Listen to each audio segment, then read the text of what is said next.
Howdy do y'all, this is John, and today we are talking about Dogman, a new movie out in theaters right now. And in Dogman, it is based off the children's books by Dave Pilkey and deals with this police officer who is injured on the field of duty, along with, his canine companion, and they decide, hey, let's stitch this dog's head onto this man's body. And lo and behold, we have Dogman. Yeah, this was definitely made for kids. And also there's a evil cat named Petey. Okay, so to get things started, first and foremost, I'm going to give credit where credit's due.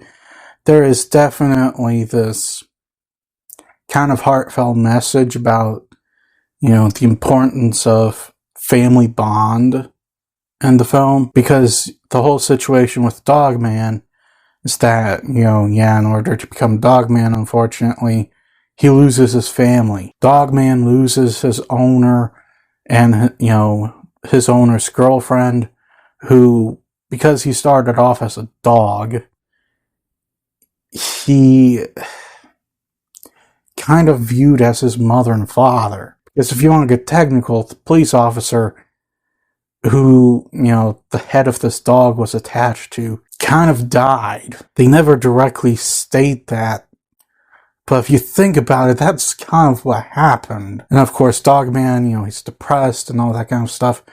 But even with the villain, Petey the cat, there is this sort of family bonding insert between him and his son, Lil Petey. It starts off with him as not wanting Lil Petey, not wanting to have the responsibilities of being a father. But as, the movie progresses, he starts to realize, hey, I gotta take care of this kid. Not as well done as in Despicable Me, because if you think about it, the whole Petey and Lil Petey thing, it's kind of reminiscent of Despicable Me, but it's there, and, you do get, like, this kind of emotional reaction to seeing Petey doing what he can for Lil Petey, even though he's evil. And, believe it or not, as a kid, I got to read some of Dave Pilkey's books.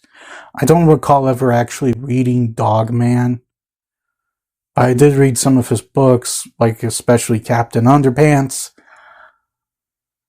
Yeah, I was one of those kids. And the sense of humor in this film's very Dave Pilkey. I'm not going to lie, the jokes feel like they came right out of one of his books. All of the jokes, no matter how childish they seem or are, it felt like they came right out of his books. As a matter of fact, I think there's even a couple of fourth wall breaks, which, oh hey, Captain Underpants, each book had at least one fourth wall break, or at least the ones that I've read had at least one fourth wall break. Okay, so I kind of had a technical screw up while recording, so if I show up later, just post me editing the video, please don't be surprised. I hate how my new camera doesn't have a,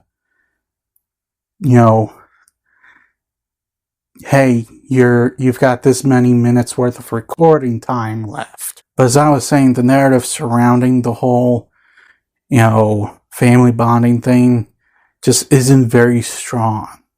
It's almost as if the writers were just winging it as they went. And there was no real thought to anything. It was just a random selection of different scenes that amount to very little, if anything at all. Also, there's this fish character that also amounted to very little, if anything at all. There's a surprise villain that's a fish. And, they really should have just kept it between Dogman and Petey. These two are arch nemesis, or nemesi. What the heck is plural for nemesis? But they're rivals, okay? And, the whole narrative should have just focused on these two. But instead they add in this fish character. And the only thing that the fish character amounts to, they were already doing it with Petey the cat. I'm not kidding, they were already doing it with Petey the cat And in my opinion, they did a lot better with him. Also, the animation, DreamWorks definitely outsourced this film. I'm not kidding. Why on earth did DreamWorks get rid of their animation department? I don't know. It's stupid if you ask me. Because their animators they were some of the best in the world. This movie, they outsourced it. And from what I understand, they're not going to do their own animations anymore. And unfortunately, you can tell really badly that they did not animate this film themselves. The Wild Robot last year was a great example of what the animators at DreamWorks can do even on a limited budget. Because Wild Robot was nowhere near as expensive as, some of DreamWorks' other movies that they made during their prime and stuff. They could have done this film, and it would have looked a lot better. But the only thing worth mentioning about the animation is the fact that the characters look like Dave Pilkey character. That's it. Everything else, it doesn't look very good. And lastly, you're not that invested in what's going on. You're just not. There's no way around it. This isn't a very, investing film at all. Now, does that mean that kids won't enjoy it? Well, they probably will.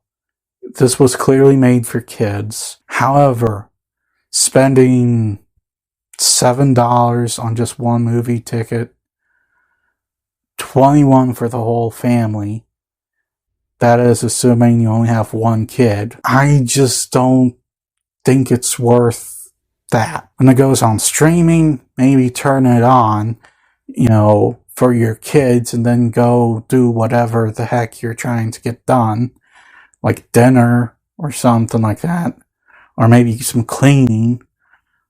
But $21, and again, that's just assuming you only have one kid. If you have more, it's going to be a lot more expensive. I really don't think it's worth that much. Yes, movie tickets are only $7 where I live, at full price. I'm assuming they're a lot more in the big cities. I don't live in the big city, though. So guys, at the end of the day, Dogman, it may entertain your kids, but there's no real substance to it. Dogman, it tries to have this sort of big, emotional family bonding element to it, but everything around it is not that good. The story is not strong. There's a lot of stuff that's just added to it for the sake of, padding out the runtime. Animation's not good. It's not a very investing film. And unfortunately, I can't really recommend going to the theater to see it. I'm going to give Dogman a 3. Well, that's all the time I have for today. Please look forward to more videos real soon. Please hit the like button if you enjoyed this video. Please also subscribe if you're new to the channel. And as always, please remember, the Badetsky will return.